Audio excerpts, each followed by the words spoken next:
So boys and girls, it's Monday the 29th of April. I'm your host Thomas Adams and this is the Game Zone News Recap. Our top story of the day is quite interesting to hear about, but it's quite sad overall.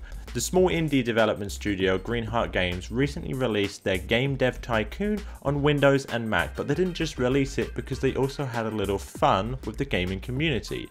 Minutes after they released their game, they also uploaded a torrent for both the Mac and Windows versions on all torrent sites and gave it plenty of initial seeding.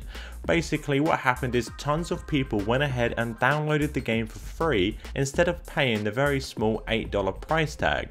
But after around 30 minutes of gameplay, the people who downloaded it for free noticed that their virtual game development company wasn't doing so well because of piracy and they would ultimately become bankrupt. So it's pretty cool. The developers, instead of spamming you with like stupid messages, they went ahead and changed the actual gameplay, which is based on what you've just done. So it's pretty clever. Now this picture actually shows you 1 day of stats of being on sale, which is the first day, and sadly it would appear that lots, and I do really mean lots of people decided to download the game for free instead of actually buying it.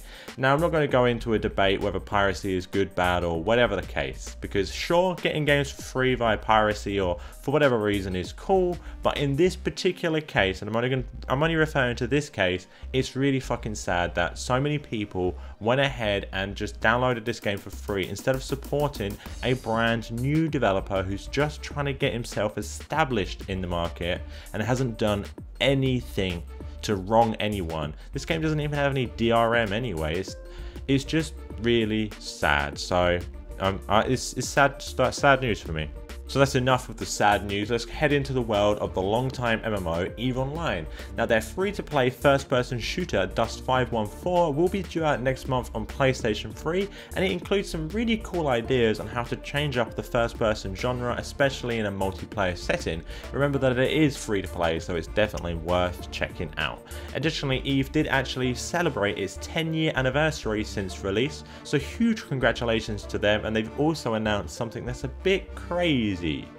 As a celebration, they're going to go ahead and start a TV series which will be about EVE Online. So I don't know how it's going to turn out or if it even reaches anything past like pre-production, but whatever the case, maybe they can create a good alternative to something that I love close to my heart, which is of course Star Trek. So I would love to see EVE Online in a Star Trek setting. That would be awesome. The guys behind Dead Island, Riptide and Dead Island have not actually finished with creating games. They don't even care about if their game is successful or not, because they have just announced their next game, which will be a hack and slash game which currently doesn't have a name but does have a code name, which is Project Hell.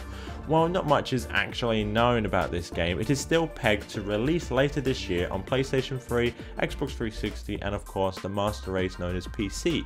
Now what did you guys think of the latest release of Dead Island? Our last story of the day is about one of my favourite games that I love to rage about, especially in solo queue, which is of course League of Legends.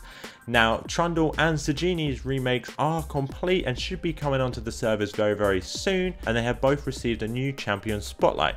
Now, I must say that they look totally amazing, and I can't wait to see the giant boar running around in the jungle or wherever she's going to go. I'd love to see it, and I can't wait to see players most likely fail and feed on them, but whatever the case, it will be quite interesting to see them in the LCS. Now, what do you guys think of the remakes? Because I hopefully think that these remakes will be better than what they did to poor old Karma. She looks nice, but she just doesn't quite work. Remember that you can check out the latest news on www.gamezone.com. I have been your host Thomas Adams, and this has been the News Recap.